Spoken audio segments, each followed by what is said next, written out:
evening. Welcome to the Glazov Gang. Tonight, a very special episode with a very special guest. Our guest this evening, Chloé Valdary, a pro-Israel activist at New Orleans University, where she founded Allies of Israel. Chloé, welcome to the Glazov Gang. Thank you for having me. On a scale of 1 to 10, how excited are you to finally be a member of the Glazov Gang? 100. 100 out of 1 to 10?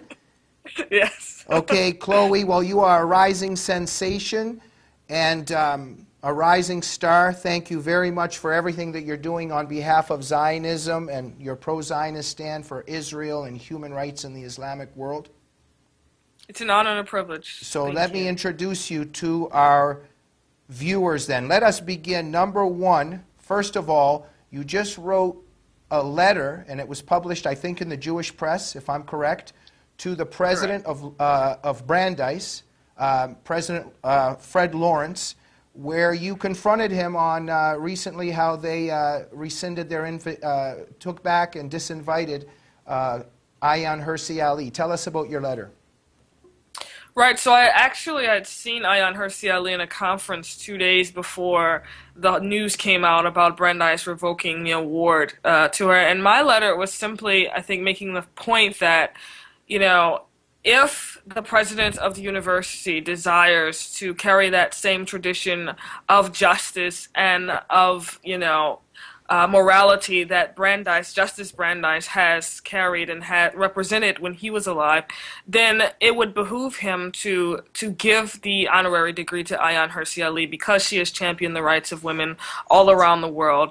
And in terms of putting greater value on the opinions of some students or some in the Muslim community who were offended by Ayaan Hirsi Ali's views on Islam, basically, essentially, the president of the university put greater value on those opinions than really on the lives of the hundreds of thousands of women that Ayaan Hirsi Ali advocates for. Because the award was not being given to Miss Ali for her political views, her views on Islam. They were being given to her justly because of the way in which and the manner, the extent to which she advocates for the rights of women around the globe. And so I think I was trying to take the president to task on this issue because I felt he made the wrong decision due to external pressures from these other groups.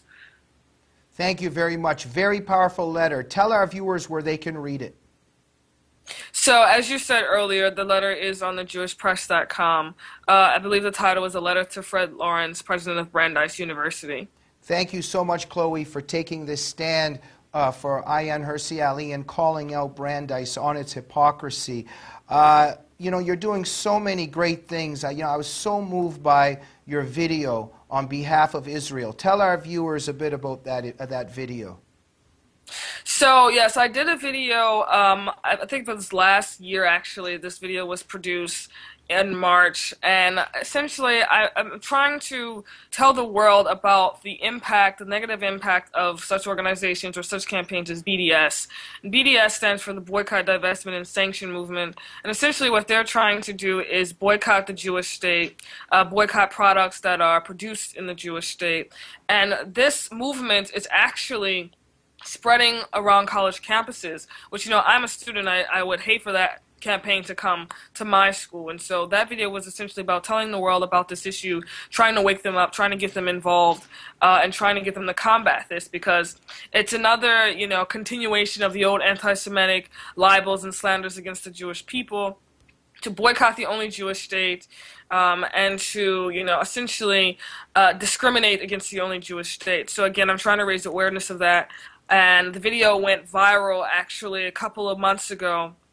It went viral in Israel, apparently, because I received a lot of messages on Facebook from a lot of Israelis who were saying, thank you so much for doing the video.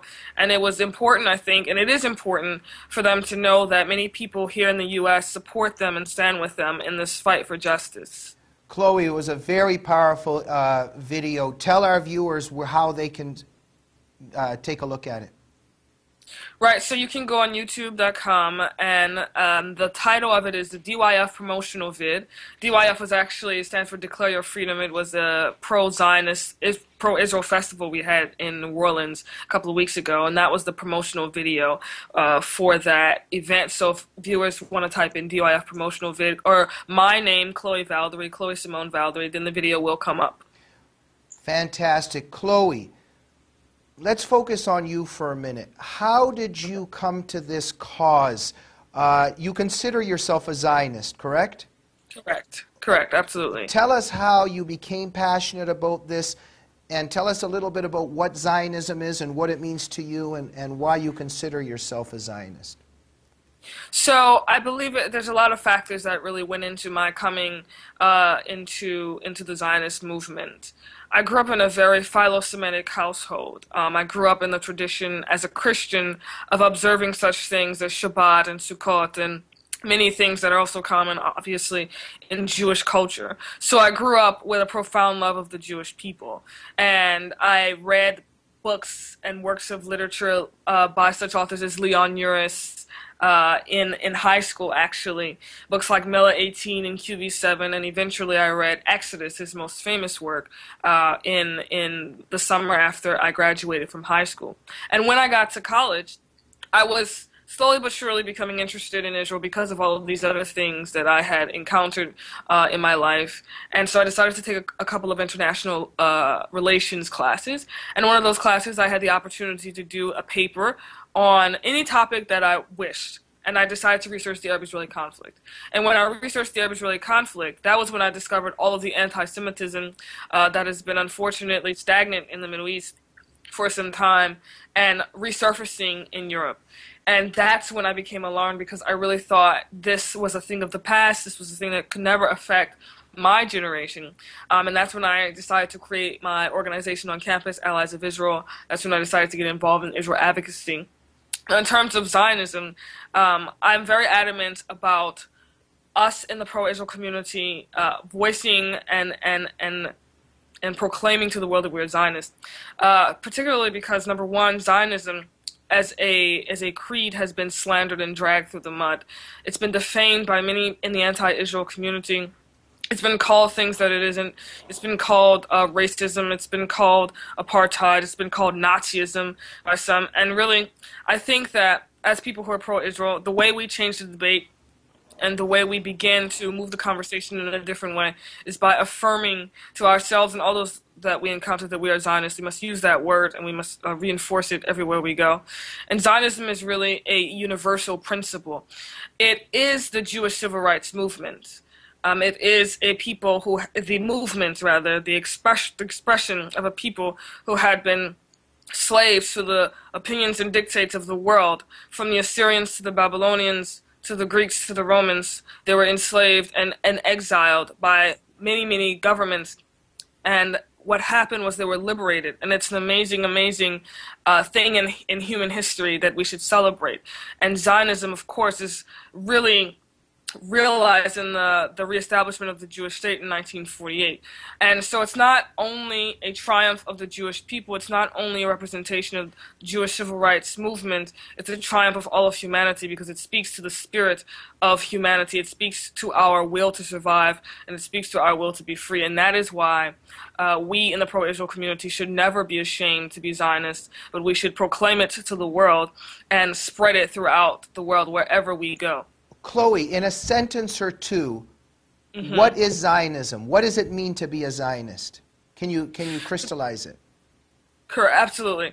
So to be a Zionist is for the first part. To be a Zionist is to affirm that you are for the civil rights of the Jewish people. That is what it is at basic level. And moreover, because you are for the civil rights of the Jewish people, you are for the civil rights of all of humanity. That's why I say that Zionism is a universal principle.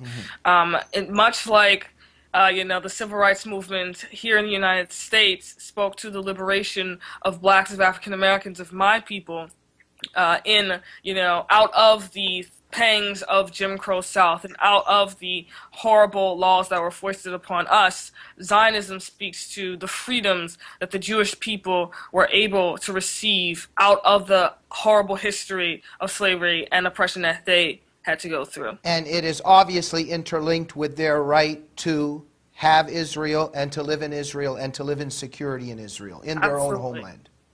Absolutely. Chloe, you have come under some really vicious attacks lately. Let's turn to that. It's incredible how vicious the left can be. And, you know, in some ways you're a special case for the left. You know, that they just really, you know, they're foaming at the mouth lately because in many respects we have an African-American woman who is also a Zionist. And lately, for instance, I think it was Silverstein has attacked you. And if I am correct, he was calling you, he was saying that Uncle Tom must be dancing in his grave. He was also, quote unquote, calling you a non-Jew.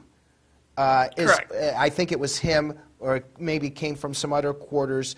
Tell us a little bit about these attacks. And I'm actually very interested. Number one, I'm interested when a leftist Jew is saying that you're not a Jew, and somehow that disqualifies you from having the right to have an opinion on Israel. This is very interesting because the left postures that it's against racism.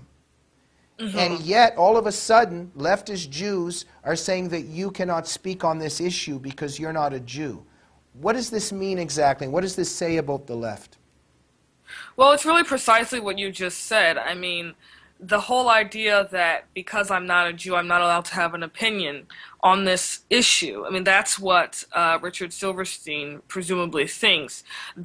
Also, the idea that because I'm an African American, I'm not allowed to hold an opinion that is contrary to the manner in which he perceives African Americans. And I think that's what it really boils down to. He views African Americans in a very monolithic, one-point perspective sort of way, and if any African American, you know, has a viewpoint that is not in line or in sync with the way he perceives us to be, well, this is unacceptable. God forbid we should descend into the abyss of independent thought. No, he will not have that, and that was really where that attack was coming from. And like you said again earlier, a Jew saying to me that because I'm a non-Jew, I have no right to have an opinion on this issue. You know, it's really absurd because we're talking about universal truths here. We're talking about moral principles that any and everyone, regardless of ethnic background, ethnicity, race, etc., anyone, any human being can have an opinion upon these issues and on the standards of the day, and any person can, you know, discuss and debate about the issues of the world. I mean, if we were to extend Mr. Silverstein's logic, if we were to extrapolate it out, that would mean that the Caucasian men, the white men who actually advocated on behalf of black slaves, who said that slavery was wrong, who said that all men are born free, their opinion would be invalid because they're not African American, so apparently they have no right to have an opinion on this issue. It's an absurd position to have, and it's morally untenable. You know, I would use one word is disgusting. There's something I'm very interested in is, where are the defenders of you? For instance, you're an African American. There is a white man, a Caucasian, if I am correct, that Silverstein is, that is basically calling you an Uncle Tom. This is a white person making an overall racist, you know, there's racism there. Where are your defenders? For instance, also, the article that was written about you that was defending you, I think it was in the New York Post. Correct. And it pointed out that African Americans should be coming to your defense on this issue. But we haven't really seen it. Tell us a little bit about the African American community, your pro-Zionism, the attacks on you, how this kind of plays out. So that's an interesting question. So in terms of the historical context, I guess, is important to you know, shed a light on. Zionism has historically been very popular and very upheld, actually, by the African American community. We have historically been Zionists since for a very long time. Dr. Martin Luther King Jr. was a Zionist. Bayard Rustin was a Zionist. Many civil rights leaders were Zionists. There was a very famous organization called BASIC, which stood for Black Americans Supporting Israel Committee, back in the 1970s, and they actually put out a very famous full-page ad in the New York Times protesting a UN resolution that called Zionism racism.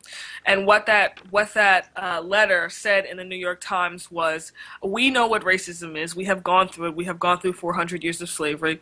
Zionism is not racism. It is the righteous expression of Jewish civil rights, and we affirm that we are Zionists. And you had, people from, again, Martin Luther King Sr. signing it to Rosa Parks who signed it. So Zionism actually has a very strong connection to our people historically. In terms of the lack of support I have received in the African American community, I wouldn't necessarily characterize it as a lack of support. I don't think that today in 2014 we really see Zionism and pro-Israel activism as being a relevant position that we really engage in civil discourse a lot about in the African American community. But historically, we have been Zionists and we have been pro-Israel, and so I think it speaks to the ignorance on Mr. Silverstein's part to accuse me and hurl racial epithets at me. He's clearly bereft of any knowledge of my people's history, and that really showed in his attacks on me. Mm-hmm. Chloe, we're running out of time. Tell us a little bit about, I was watching one of your speeches and your video. You're a lover of Israel. Tell us a little bit about what you admire about the contribution of Jews to the world. It's a great question. I am, I think, emotionally invested in this fight because, again, I grew up with certain principles to pursue justice, for example. It's in the Torah, to pursue what is good and what is moral. And that is really, I think, a product of Jewish literature and Jewish thought. Christianity is a product of Jewish thought. And these things have really built up. There's a strong Judeo-Christian tradition in Western civilization. This idea that man is born free, and because he is born free, he is morally responsible for all of his actions, and he has certain rights and responsibilities. But the core principle that man is born free because he was made in the image of God, it's a very Jewish concept, and I think that is something that should be spread, and that something that the world needs. That concept is very important. And again, that concept should be promulgated. And we've seen the ramifications of the concept in such a country like America. We've seen the freedoms that we have here. We've seen the liberties that we have here that aren't present in other countries. And so we should be thankful that such a tradition that has Hebrew roots has been able to take fruition here in America. Thank you so much, Chloe. We have run out of time. What is on your mind these days? I think we have a long battle ahead of us. As I said earlier, we have anti-Zionist, anti-Israel activity happening on college campuses, and this is the real issue because we are the next leaders of the free world.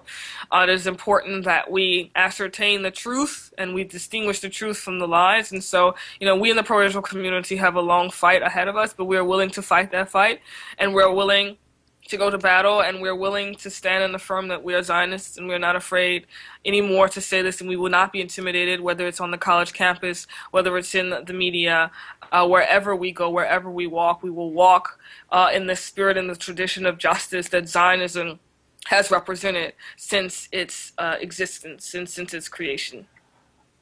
How can those who are inspired by you and would like to help, what can they do? Can they contact you, a group? What do you have to say to those that want to start helping you? I'm sure. Well, so I'm very active on social media, Facebook, Twitter. I have a Facebook page, Chloe Simone Valdary. You can also follow me on Twitter at C Valdary. I also have a website that will be coming out soon, that will have my articles and my views on different issues and things like that. But as I said, I'm very, very active on social media, so you can easily come find me, and I'll be happy to friend you. Fantastic. Chloe, it was a real honor and a privilege to have you on the show. I just want to say, when I was watching your video, when I was watching you speak, I got a little bit teary-eyed. You really, really moved me. You inspired me. The passion that you bring to this fight, it really gives a lot of us optimism that we have such a wonderful warrior on our side. And I'd like to thank you for leading this fight on behalf of freedom and justice and for the victims of totalitarianism. No problem. Thank you. As I said, it's an honor and privilege to do so. Thank you. Thank you. Chloe Valdary, thank you very much for joining the Glazov Gang, and I hope you'll come back on again soon. Will do. Okay, good night and take care, and best luck in everything. Thank you for watching the Glazov Gang this evening. We'll see you next week. Good night.